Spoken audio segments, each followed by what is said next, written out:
All our hopes, all our expectations for a brighter tomorrow will only come to fruition if we can guarantee an educated and skilled workforce. A look at the national budget gives a clear indication of where our priority lies, and it is with education.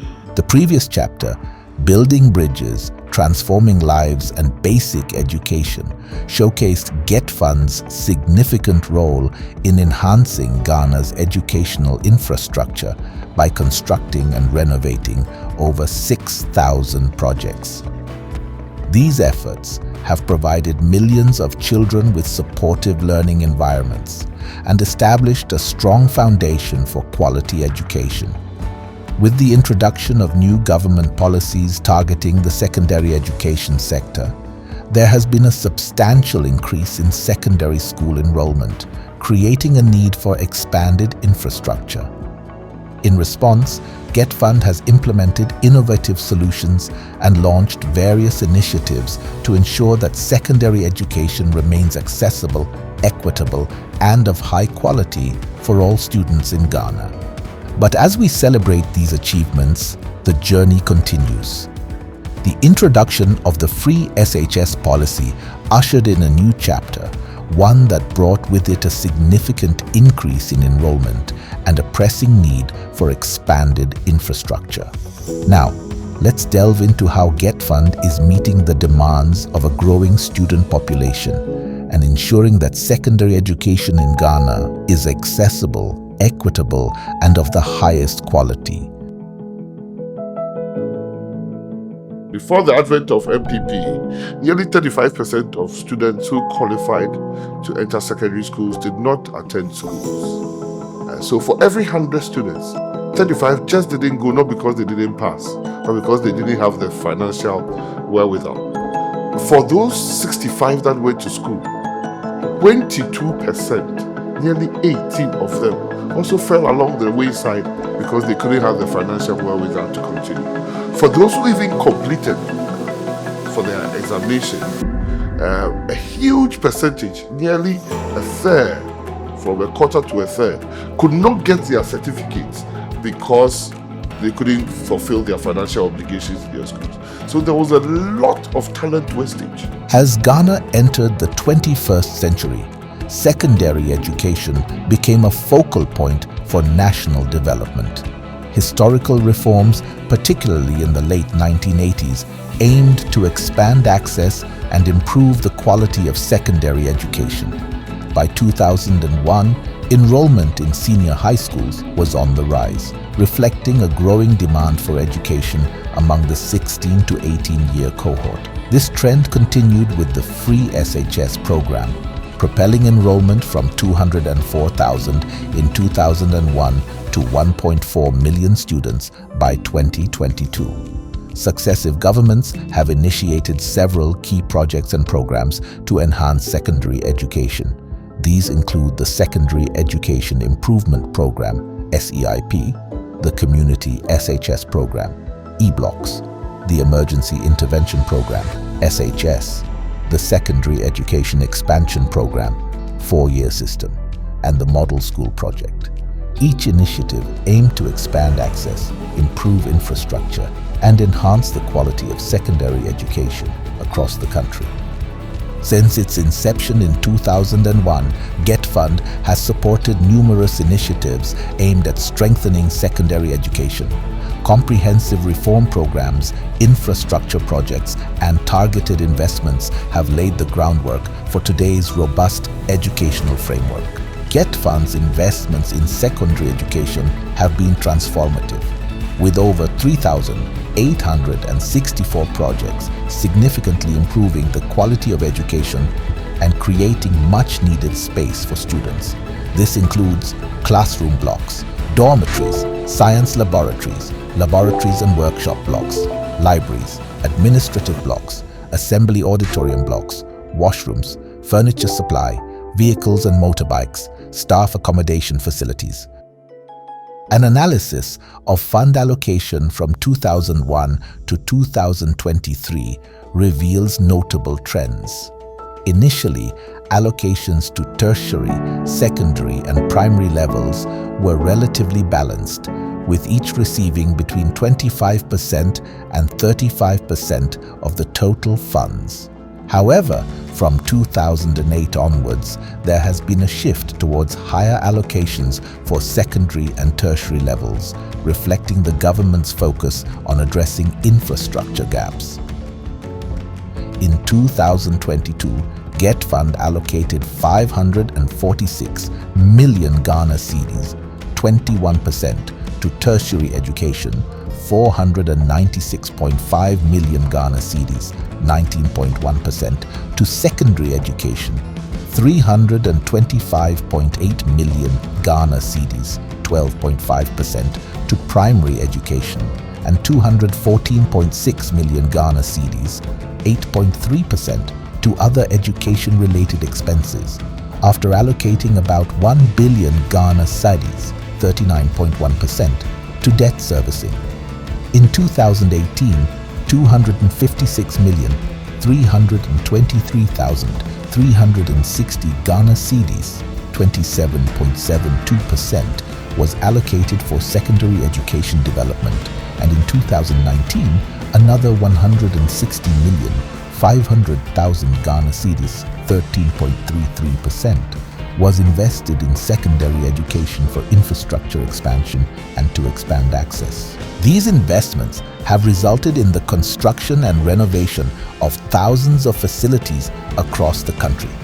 From 2001 to 2023, GETFund has initiated 3,864 infrastructure projects, including 1,740 classroom blocks, 840 dormitories, 304 washrooms, and 103 science laboratories. GETFund's contributions extend beyond infrastructure. To ensure the smooth operation of these educational institutions, the fund has provided over 1,214,050 sets of classroom furniture, 1,500 motorbikes for GES circuit supervisors, 350 buses for secondary schools, and many other essential supplies. Science and mathematics education has also received a significant boost, with GETFund constructing 103 science laboratories nationwide and supporting the National Science and Maths Quiz, a key platform for promoting excellence in these fields. GETFund's involvement in the Community Senior High School program underscores its commitment to providing access to education in underserved areas.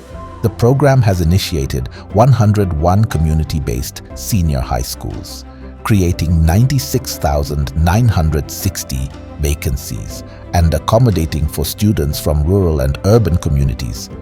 The construction and population of 47 newly built community-day senior high schools means that more students are able to continue their education beyond the basic level instead of dropping out of school. These investments we have made are yielding results and reflecting in the performance of our children.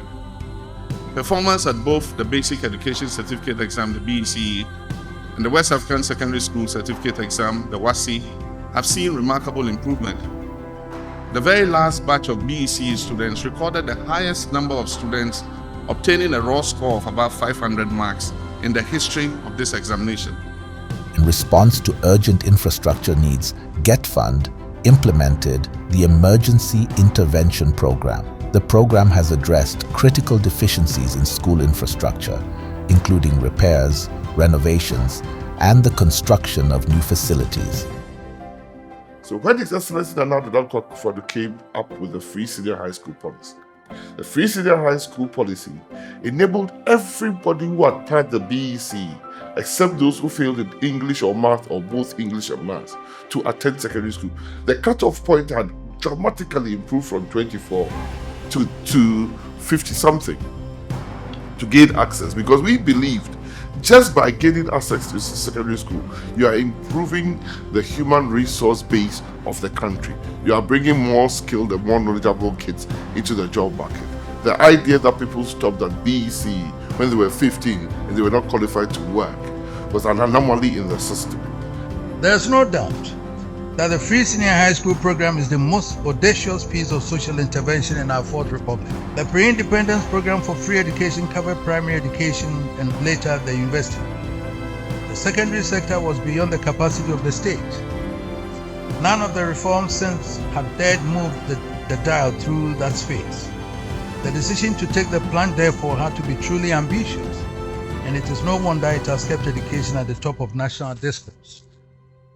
There is undoubted merit in the government argument that if we are preparing our children to compete in the global economy of today, then they should be entitled to the same level of basic education as children in other climates.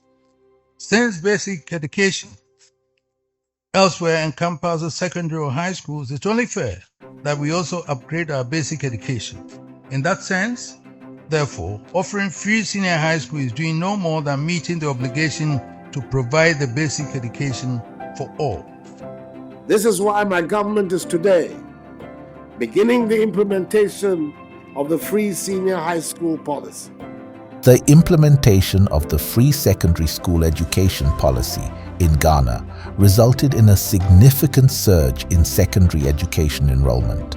Between 2016 and 2019, enrollment figures rose from 881,600 to 1,264,071 students, marking a notable 43% increase.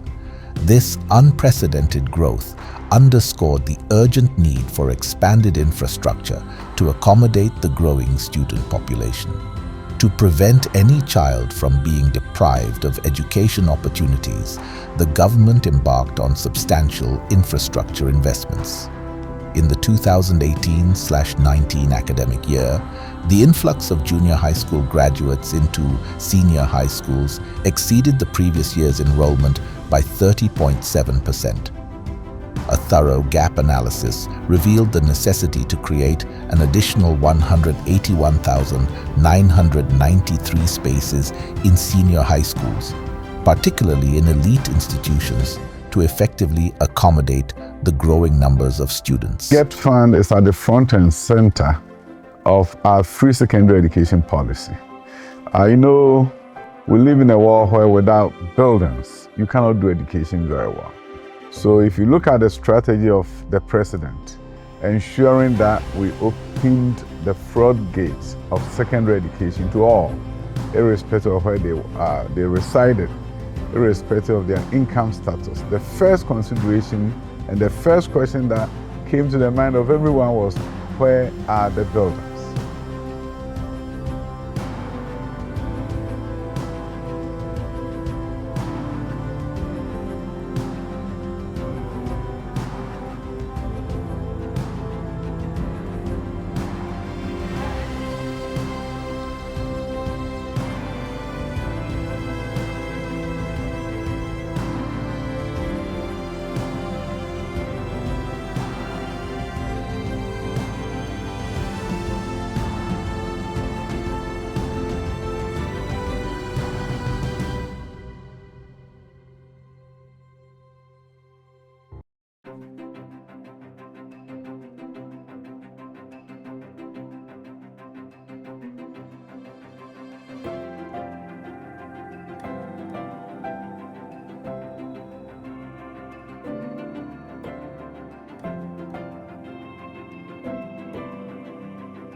We found that the free senior high school has been oversubscribed.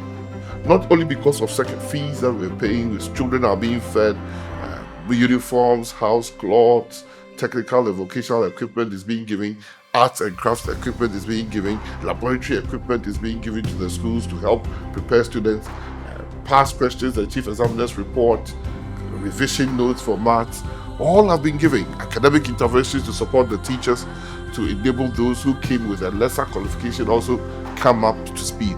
Everything had been given to enable the children to have a peace of mind to study and participate and become better citizens. Free Senior High School meant that a lot more people will be going to the schools. So a lot more classrooms needed to be built, a lot more dormitories needed to be built, a lot more washrooms needed to be built. So when you put up the policy, you have to look at the implications of the policy.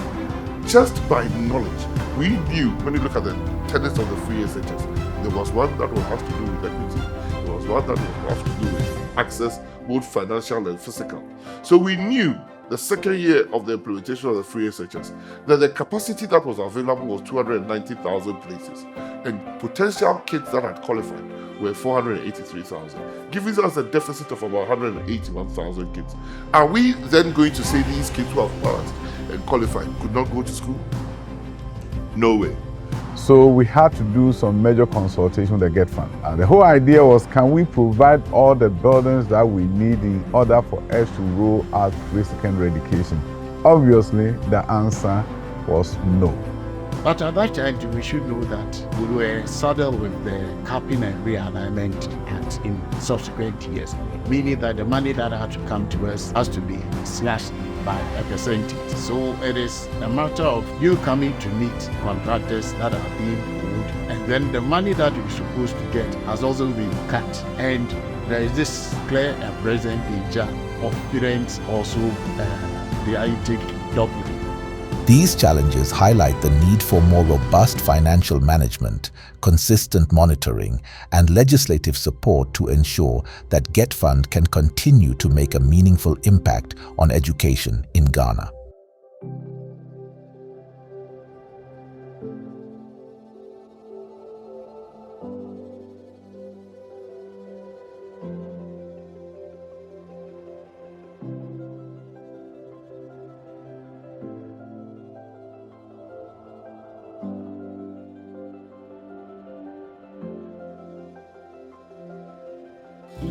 (840 dormitories,